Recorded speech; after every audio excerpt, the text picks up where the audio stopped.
The elephant grass in northern Laos rose 7 feet high along the river valley, rippling under the soft morning breeze like a living ocean of green and gold.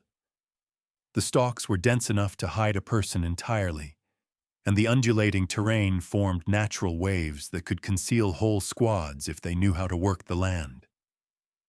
Staff Sergeant Cara Mendez had been lying still in that grass for 6 hours, her ghillie suit merging seamlessly with the foliage, her breathing so steady that not a single blade swayed out of rhythm.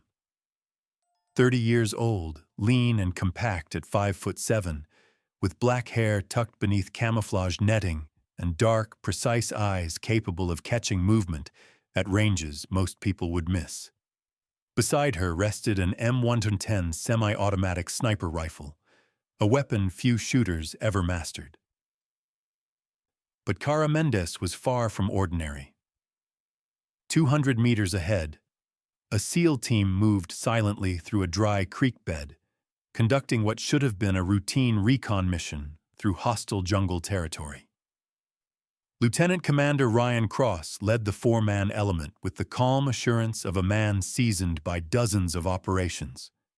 His men, Chief Petty Officer Malik Reyes, Petty Officer First Class Devin Cole, and Petty Officer Second Class Nate Solis, moved with trained efficiency, their spacing perfect, weapons up, eyes constantly searching. They were professionals, men who'd earned their tridents through endurance and blood. Yet for the past 2 days, Cara had been tracking their patrol from distances between 300 and 800 meters. She'd watched their movements, studied their camps, memorized their routines, not as an enemy, but because that was her assignment. The SEALs believed they were acting alone, following directives from their own chain of command. What they didn't realize was that their mission had been folded into something much larger, something requiring a skill set beyond their own. Cara's earpiece crackled softly with an encrypted transmission. Overwatch, this is Guardian Actual, SEAL element approaching waypoint, Charlie. Confirm your position. She pressed her throat mic gently, her voice barely audible. Guardian Actual, Overwatch, visual on SEAL element, distance 200 meters, holding in tall grass at grid November Delta 7432, sector clear. Copy Overwatch, maintain surveillance. Intel indicates potential enemy movement in the valley. No confirmed numbers or coordinates. Keep those SEALs breathing. Understood. Overwatch out. Cara refocused through her optic, tracking the SEAL team as they advanced along the dry creek bed. She'd been in this line of work for 8 years, operating unseen while others took the headlines. Some called her role the Guardian Angel program, the unseen sniper who safeguarded assault units without them ever knowing she was there, eliminating danger before it could touch them, providing overwatch from distances that seemed unreal. She'd done it in Iraq, Syria, Yemen, and now Laos. 143 confirmed kills, each one a threat that never got close enough to endanger the team she protected. The sun climbed higher, baking the valley until it shimmered like a furnace beneath the canopy. Cara ignored the discomfort. Her body was trained for it. Heat, cold, thirst, isolation, things that broke ordinary soldiers were just background noise to her. The only thing that mattered was staying calm, perfectly still, invisible. 8 years earlier, instructors at Army Sniper School had spotted something extraordinary in her performance. Where others struggled to hit at 800 meters, Cara was nailing targets at 1,200. When tested at 1,500 with unpredictable wind and terrain, she adapted faster than anyone they'd ever seen. Her sense for terrain, her ballistic intuition, and her unshakable focus under stress made her exceptional even among elite marksmen. But her greatest asset wasn't her aim, it was her mind. Most couldn't endure the crushing solitude, the reality of being alone in hostile territory, with no backup and no rescue if things went bad. Kara thrived in that silence. Raised in the mountains of Montana, daughter of a hunting guide, she'd learned to track elk through snow and forest, to move unseen, to make every shot count.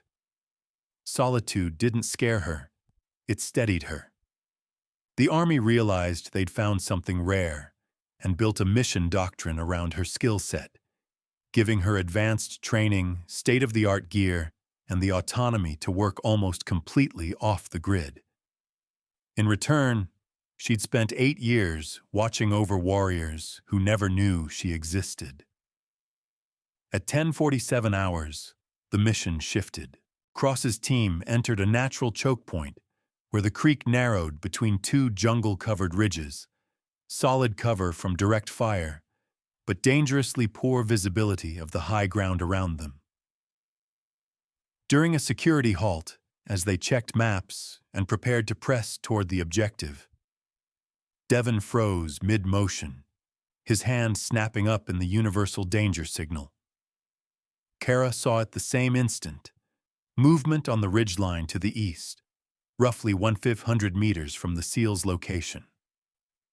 She eased her scope over with practiced smoothness until the distant patch resolved into hard detail, and what she saw tightened her gut. At least 20 militants moving with tactical discipline, emplacing positions along the ridge with overlapping fields of fire aimed straight into the creek bed. Heavy machine guns, RPGs, and what looked like 2 designated marksmen with Dragunov-style rifles were going into position.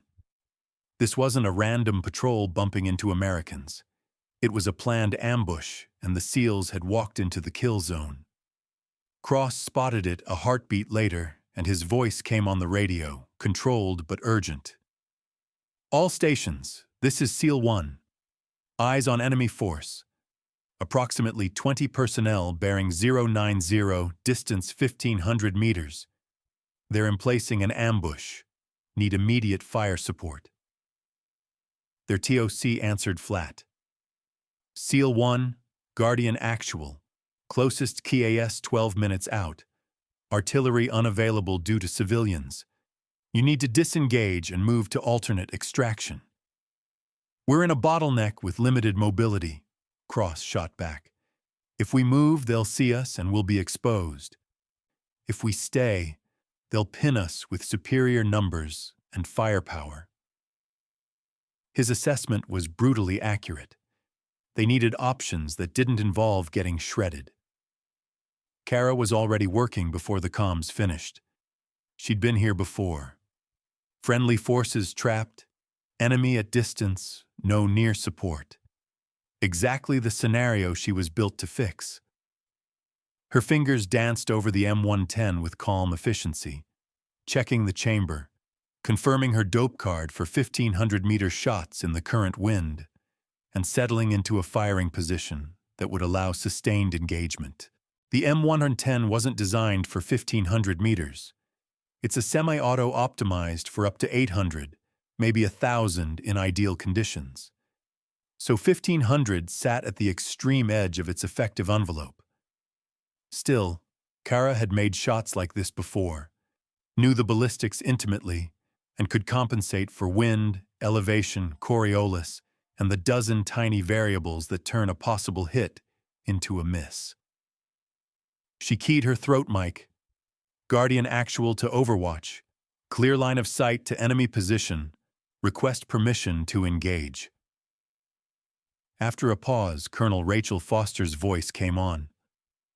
"Overwatch, confirm position and capability. We're talking extreme range engagement against multiple targets. Grid November Delta 7432. Distance approx 1,700 meters to enemy. Wind 3 knots from west. Temp 94. Shooting slightly downhill. I can make the shots," Kara said. Foster, who knew Kara's record, still had to authorize the extraordinary. A moment later she replied, Overwatch cleared to engage. Priority: heavy weapons and leadership. Keep those SEALs alive. Copy. Overwatch engaging. Kara took 3 deliberate breaths, each one slowing her heart rate and tuning her body into the state precision shooting demanded. At 1,500 meters, the round would arc, drop nearly 40 feet from point of aim, drift with tiny winds, and take close to 3 seconds to reach the target. So timing, lead, and environmental correction all had to be flawless. Her first priority was the PKM being set up on the ridge. The heavy gun posed the greatest threat to the SEALs because sustained fire could pin and shred them. She tracked the gunner through her reticle, watched his pattern as he worked the tripod, and waited for the slight pause when he adjusted his mount. The M110 barked. The suppressor dimmed the report, but didn't erase it.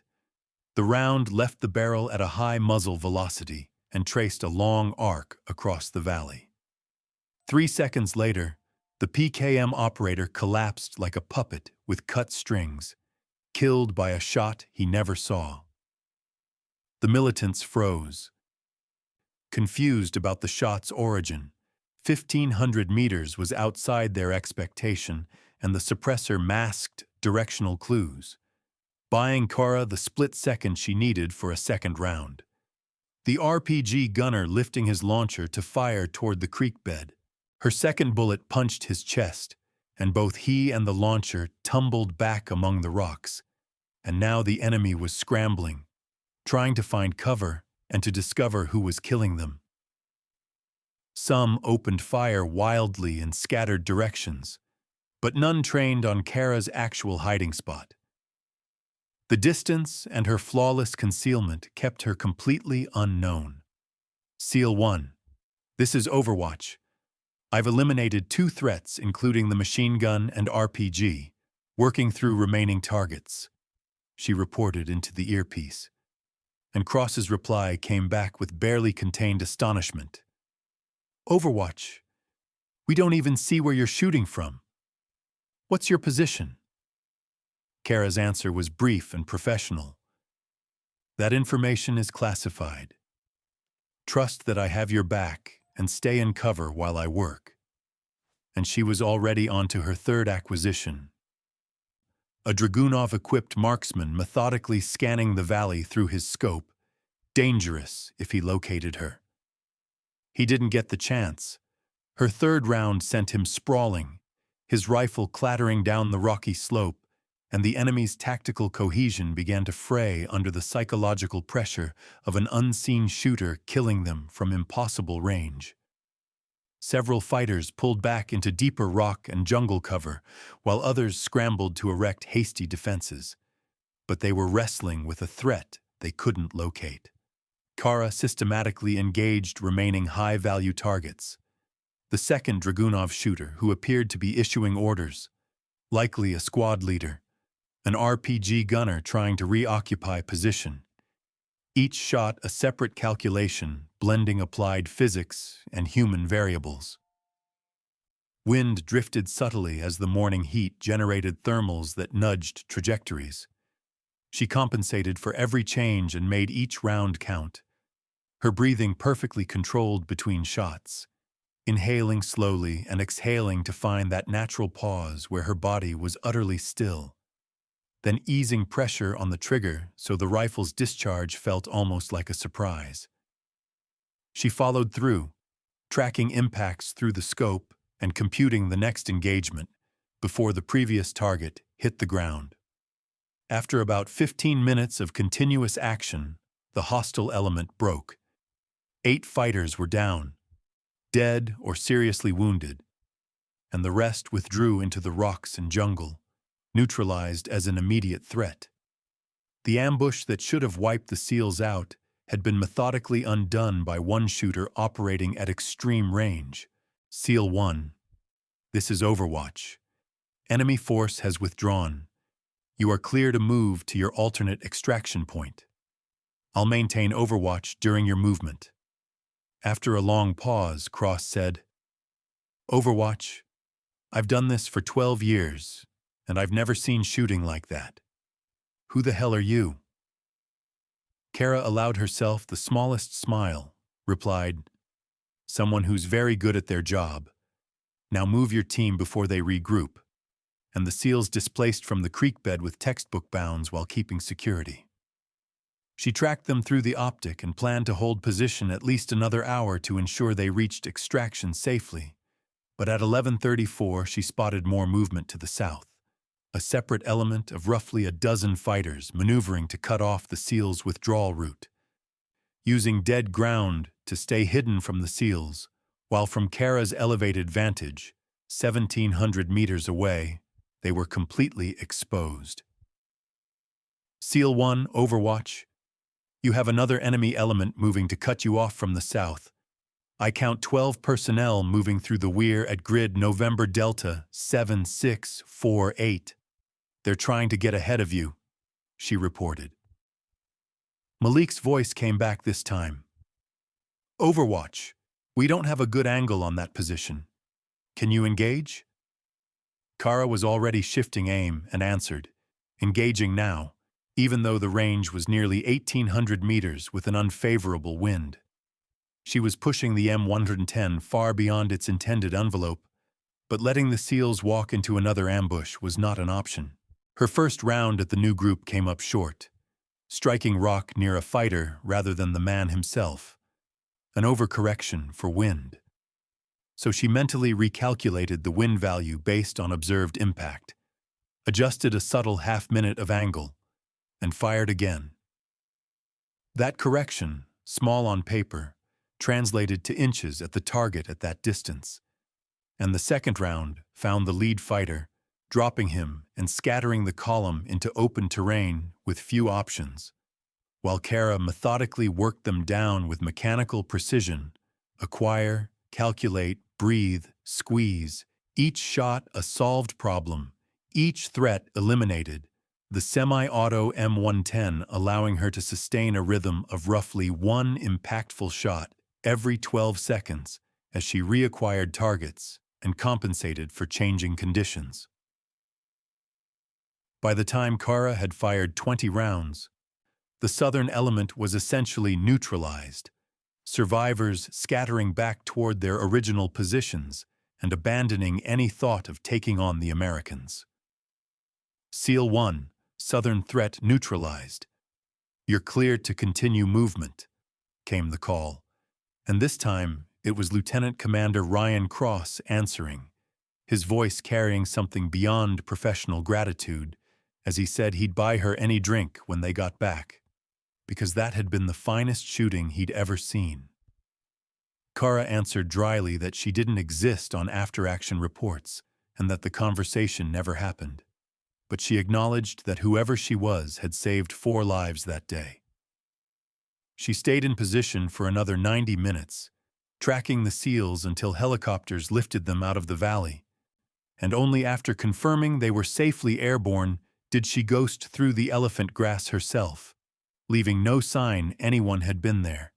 30 hours later, she sat in a secure facility that didn't appear on any map, across the table from Colonel Rachel Foster and a man introduced as Thomas Hayes from the DIA, names and titles that were likely masks. And Foster began by saying she'd reviewed drone footage showing 20 confirmed enemy killed at ranges between 1,400 and 1,800 meters with an M110 semi-auto, performance that shouldn't be possible for that platform. Kara replied that shouldn't be possible meant most people couldn't do it. She could. Hayes noted Kara had been operating in this role for 8 years, with 143 confirmed Guardian kills, protecting special operations teams that never knew she existed. Foster called the record extraordinary, and Hayes called it saving lives. Families and futures preserved because of shots taken at the extreme edge of physical possibility. Kara received praise in silence, uncomfortable with recognition because the work mattered more than accolades. Foster said the SEAL commander had filed an after-action mentioning an unknown sniper, but they'd classified and removed that from the report, telling Brennan the Overwatch had come from a classified drone system so he wouldn't be curious. Yet he still wanted to meet whoever saved his team. Kara explained her effectiveness depended on anonymity. Once people knew she existed, they'd look, and looking made her vulnerable. But Hayes and Foster wanted to know what she needed to be more effective. Kara chose her words carefully.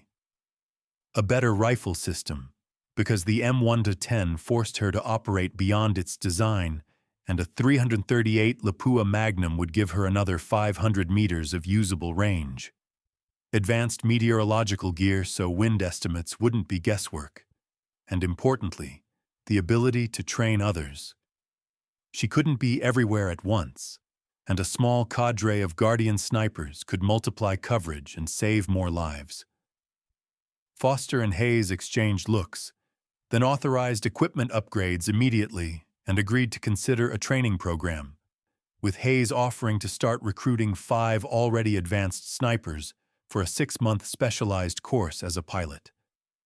Kara warned formalizing the capability would create bureaucracy and expectations, but argued the alternative, relying on one person across multiple theaters, was unsustainable and cost lives when she couldn't be present.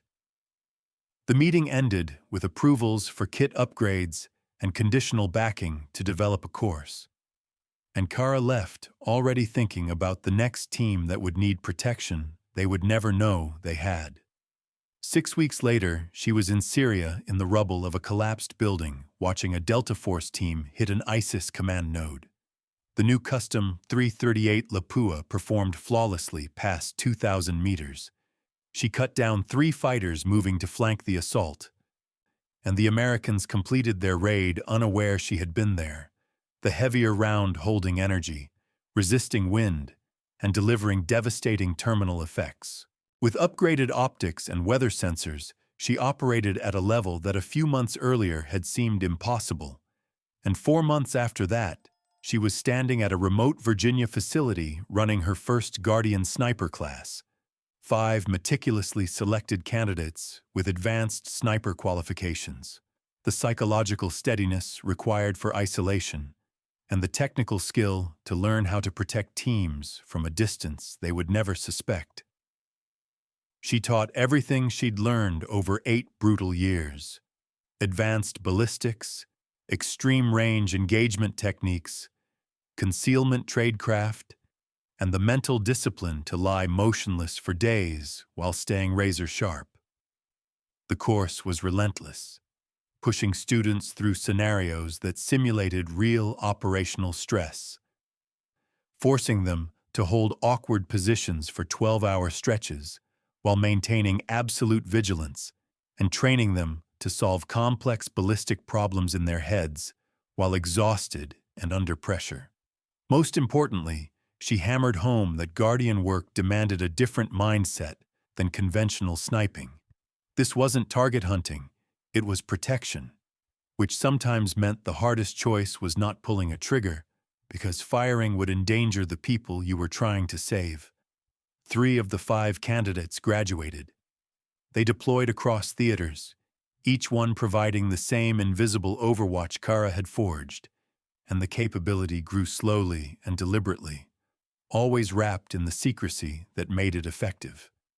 2 years on, Lieutenant Commander Ryan Cross, now promoted to commander, led a SEAL platoon in Yemen that should have been annihilated until a familiar voice crackled over the net. "SEAL Actual, this is Overwatch. I have your position. Taking fire from bearing 045, distance 1,600 meters, engaging threats." Cross never saw the shooter, never learned it was one of Kara's Guardians, but he knew someone out there had watched over his team with near supernatural skill. After the raid ended with no American casualties, he filed the routine after-action citing a classified Overwatch system, and somewhere a Guardian packed gear and melted away to the next position where another American unit would be protected without ever knowing it. Kara continued frontline Guardian work for 6 more years before moving into full-time training and program leadership.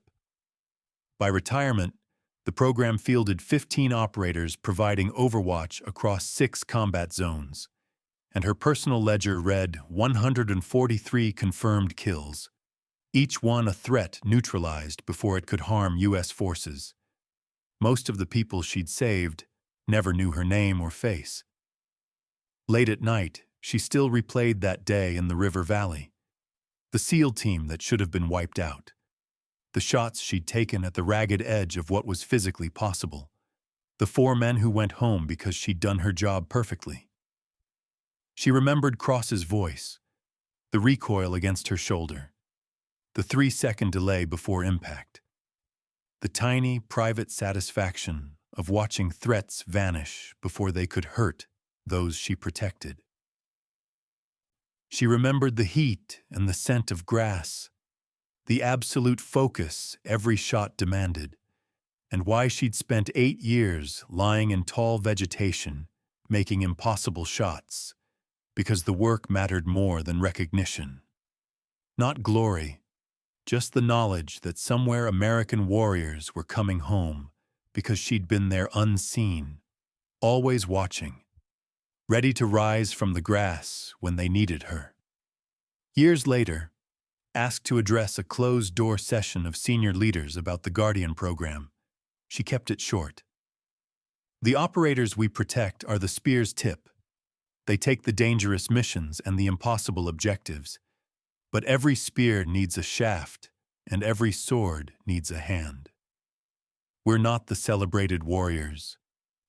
We're the shadows that keep those warriors alive long enough to become heroes.